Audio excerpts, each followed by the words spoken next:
Did Donald Trump really achieve everything he promised, or is the latest agreement with Iran raising more questions than answers? That's exactly what's at the heart of today's heated CNN panel discussion. In this exchange, political commentator Bakari Sellers joins a lively debate over whether the Trump administration's military strategy ultimately strengthened America's position or handed Iran significant concessions after a costly conflict. As the conversation unfolds, you'll hear competing interpretations of what the agreement actually says, whether the stated objectives were achieved, and why even some conservative voices have expressed concerns about the outcome. As you watch, pay close attention to how each side defines victory. Is success measured by military action, diplomatic results, or the long-term consequences of the agreement itself? And do you think this deal leaves the United States in a stronger position than before? I'd really love to hear your thoughts, so leave a comment below and join the discussion. If you enjoy balanced political analysis from across the political spectrum, don't forget to like this video, subscribe to the channel, and turn on notifications so you never miss an upload.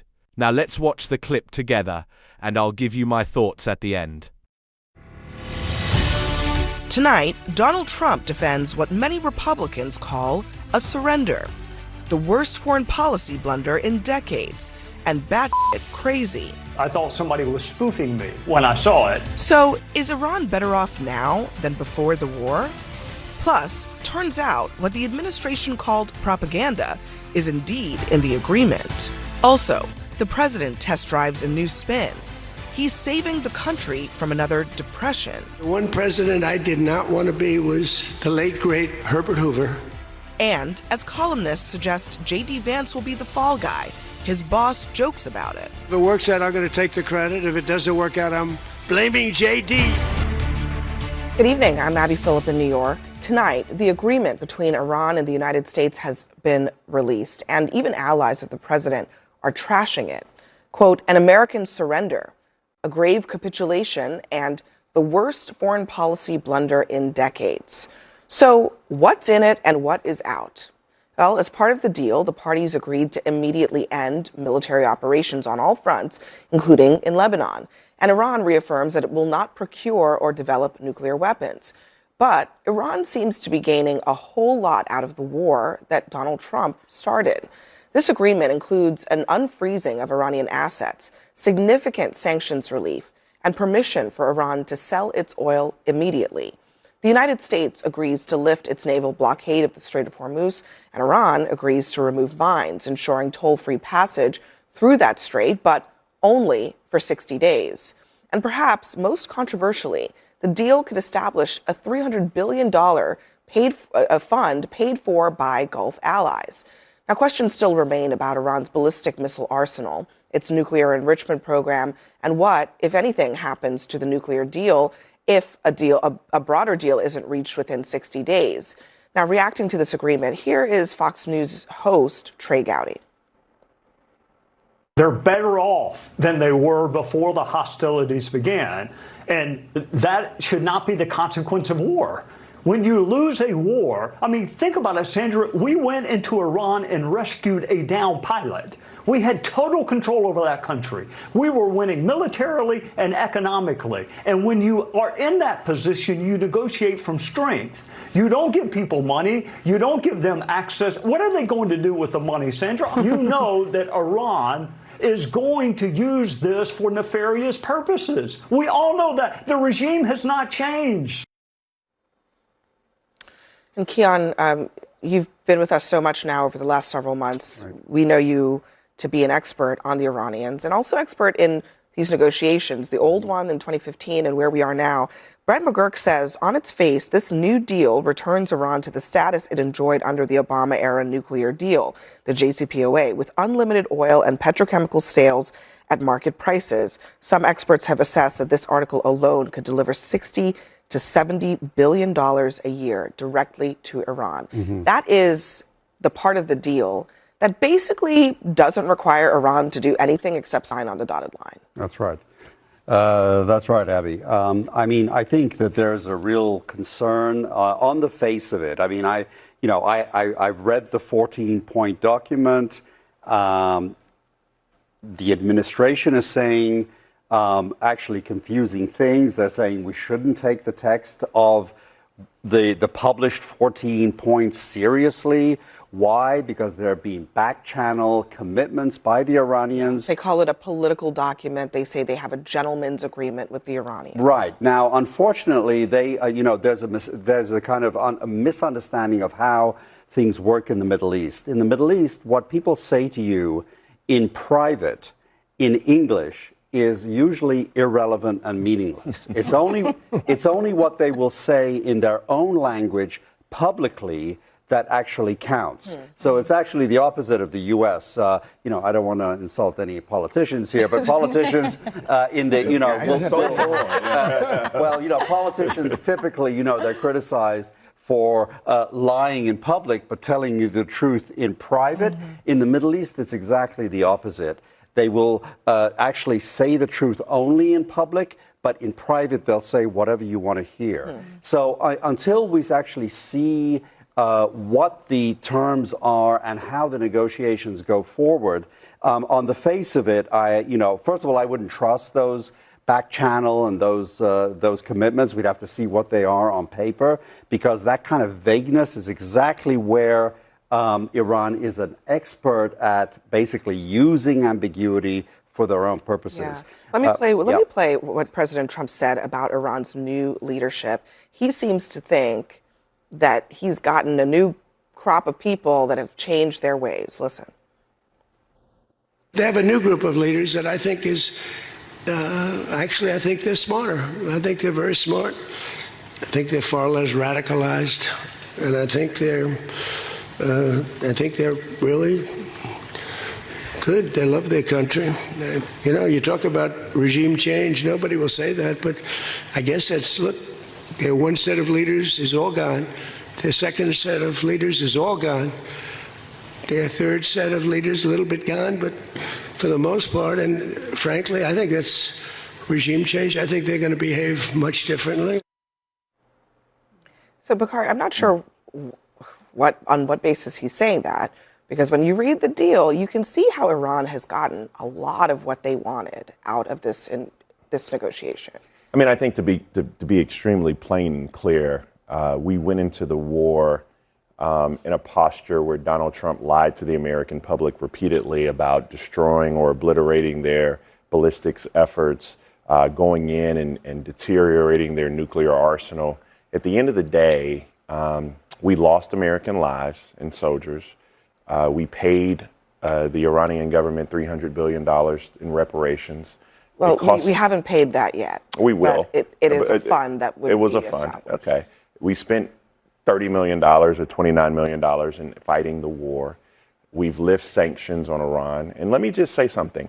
Very rarely do you get Bakari Sellers, Trey Gowdy, and Nikki Haley, like all great South Carolinians, singing from the same sheet of music on the fact that Donald Trump lost the war. I mean, let's be extremely clear. I mean, when people watch this show, they watch it for the exchange of ideas and the breadth of honesty. But there's not one person who can come on this show and say that our objectives were met. Barack Obama went in, and I have a ton of friends who tell me all the time that the deal was not as strong as they wanted it to be. But we spent about $1.8 billion. A lot of that was unfrozen Iranian assets. We actually were able to secure 98% of their enriched uranium. They were further away from a nuclear weapon than they are today.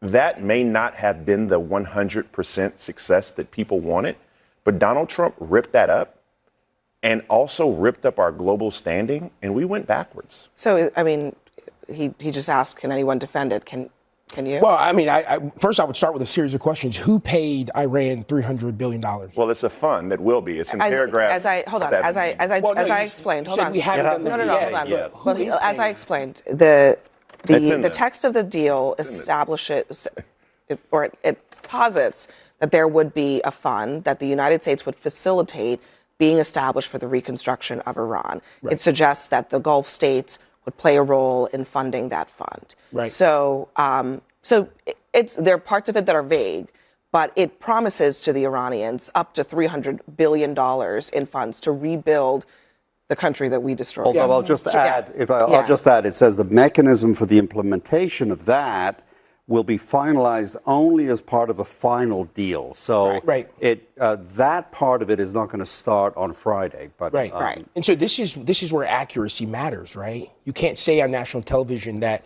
the president is given. Well, Tim, I corrected him on that. You did, and I'm but just but making there a are point there are other points about the one thing that isn't in dispute that happens as of today, apparently, is that the oil sanctions are lifted. Mm-hmm.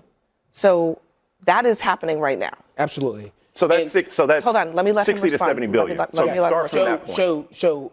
Well, the point I'll start from is this total mischaracterization that Donald Trump lost the war. First of all, the one objective, the strategic objective that the president was very clear about from day one was that we did not want them to procure a nuclear weapon. In that deal, one of those 14 points is Iran coming to the table and saying, we will not. Let me ask can I ask you a very simple question? I'll let you finish. Go ahead, because I want you to ask and say, was that in the JCPOA I know, but or not? Go ahead. I'll let you finish. There we go. Go. So that's in one of those points, right? Is that we don't get a nuclear weapon, a nuclear armed Iran. That was the one strategic objective that the president had going into this, and that's victory. And so I don't know why. Can I ask you a simple question? Was that in the JCPOA or not? Was it word for word or not? Actually, Bakari, I'm glad you asked. The JCPOA actually just gave a landing strip for the Iranians it literally to said get the to same a nuclear thing. weapon. So it didn't. This is total and complete. We will not produce, and we will. Hold on a second. We will destroy our enriched uranium. But hold on a second. Hold on a second, Tim. And before you jump in, Stephen. Hold on. Before you jump in, Stephen. The JCPOA said that Iran will under no circumstances ever obtain a nuclear weapon. And in fact, this deal contemplates that, because what it says is that Iran reiterates what they say has been their longstanding stance, that they would not have a nuclear weapon. Now, I think what you're referring to is the fact that the JCPOA had sunset provisions for the limits that they had on nuclear enrichment. That is true. That's right. However, you also have to acknowledge that this deal has absolutely zero provisions when it comes to the fate of Iran's nuclear enrichment program and its nuclear weapons. No, that's not true, Abby. This deal is performance-based. But but what are the markers? If the Iranians, but what are the markers, Tim? If the Iranians start producing a nuclear weapon again, if there's evidence of that, they have to allow the proper regulatory authorities in the country. But hold on. And if they report that something otherwise is happening, we'll pick back up. But hold on a second. This deal doesn't say Iran will never be able to enrich uranium in its borders. You know what it says? It says that we'll determine at another date the fate of enrichment in Iran, which suggests that this deal is contemplating that Iran could enrich. Now, President Trump was even more explicit in an interview a couple of days ago with the New York Times, and he said, yeah, maybe we might have a cap. Maybe it's around 3%. The same cap that existed in the JCPOA. So look, I get the sunset provisions, but when you have a document that it basically says, we'll figure it out later, you can't tell me that those are benchmarks. That's just kicking the can down the road. So I would say this, that I think it's false to say that that they weren't developing nuclear weapons, because they were. So whatever Obama did, it certainly That's not what I said. In fact, to be completely clear, I said they were further. They were further away in 2015 than they are. That's still not true. That part isn't true either. So they were. We know that they were moving very aggressively ahead with developing a nuclear weapon, and that was one of the greatest dangers on the planet. So for you all to say he accomplished nothing, I think is absurd. What did he accomplish? We've moved them, and by the way, Trump has been very clear. What did he accomplish? Be clear with, what did we accomplish? We have denuclearized. No, we have not. Yes, we have. Can we talk about you don't even have their nuclear. There is no one. Trump based upon what? Based on what? If they continue to try to develop a nuclear weapon, we will bomb them again. Right. Well, so because the bombing worked. Well, one of the realities is the one difference right now, practically because of the bombing, is that currently, as far as we know, the centrifuges inside Iran are not spinning. That is to say, they were under Obama, and I agree with you. I think there was a lot of ambiguity, but I think that also, I think we should maybe just leave the JCPOA behind. I think it was part of a different world. For me, it was a world before October 7th. I've said this on this show before. Yeah. I think October 7th changed the rules of the game in the Middle East in terms of geopolitics. a JCPOA type agreement just cannot survive. In fact, the reason I think we got into this war, and as you know, I'm critical and agree with the president in terms of I think there was a strategic rationale for going in at some point, but I think that the execution and the planning was badly bungled, and we're paying the cost right now. So one of the things, Keon, that we've talked about with you is the ballistic missile component of this. And I just want to play what the administration had been saying about ballistic missiles and what they're saying now. Listen. They've already developed missiles that can threaten Europe and our bases overseas, and they're working to build missiles that will soon reach the United States of America. We're going to destroy their Navy, we're going to destroy their Air Force, and we are going to significantly destroy their missile launchers so they can never hide behind these things to get a nuclear weapon. This operation is a clear, devastating, decisive mission. Destroy the missile threat, destroy the Navy, no nukes. Well, what am I going to do? Am I going to let Saudi Arabia have missiles, but they can't have them? Yes, sir. It doesn't work that way, you know? It doesn't work that way. And missiles aren't the problem. Missiles they hurt a little location, but they don't blow up the planet. I mean, what can I tell you? It's look. I mean, planning and look, knowing to do to do the right thing is one thing, but knowing how to do it right is a different thing. That's very true. And you know, and I'm in the position that it was.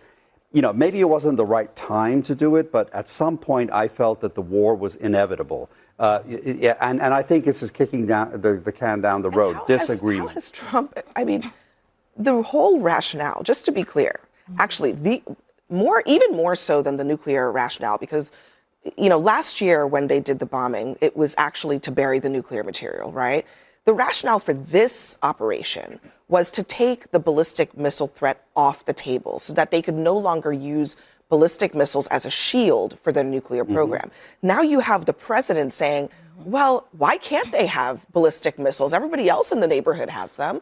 How do they justify that at this stage? I think it just shows there was no clear objective from the beginning. I think the president and the administration sold this war in very large terms. And there's a middle ground. There are people who will say, look, we understand that Iran is a threat, but the president added so much to it. I mean, let's talk about, we're not even talking about the human rights element that was added at the beginning. Right. He created a moral argument for going into Iran. He wanted an entire regime change. And I would now ask, are the people in Iran safer, more freer, better off, or have we completely lost that because we used it? The regime was killing thousands and thousands of people. But the regime has the regime changed? We cut off one head and another has sprouted up. The regime has not changed. It actually got younger and angrier, and we'll see. We'll see. But it's a theocracy, and you can't bomb your way to a democracy. It doesn't make sense. But regime change was never this president's objective. Yes, it was. He literally said on the night of the bombing. Israelis, maybe, but that was never one of the objectives of the president. We've gone through this before. He said on the night of the bombing,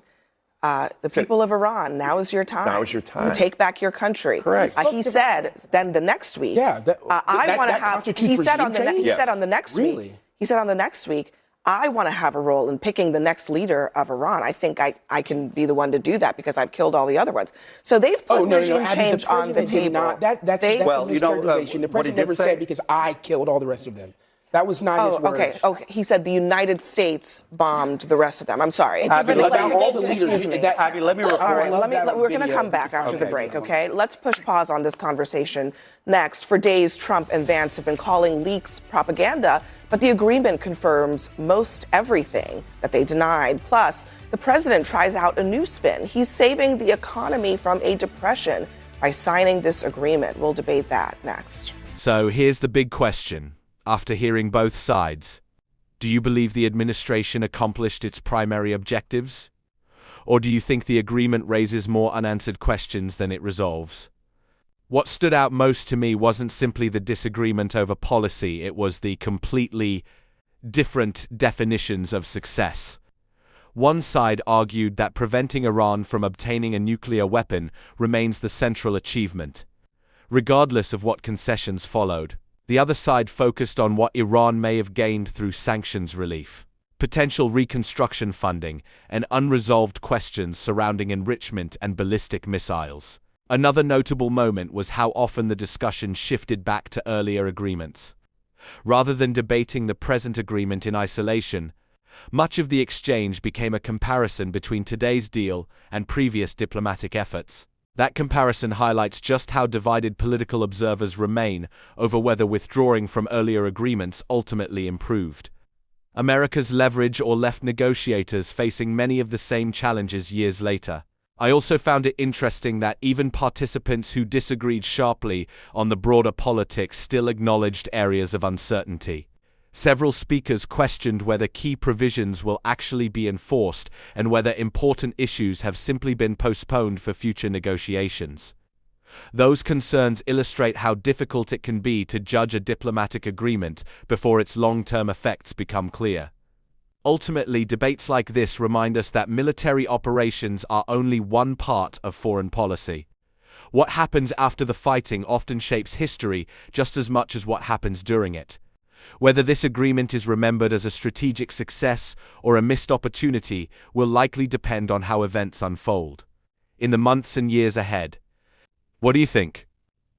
Did this discussion change your perspective, or did it reinforce what you already believed? Share your opinion respectfully in the comments. I genuinely enjoy reading different viewpoints.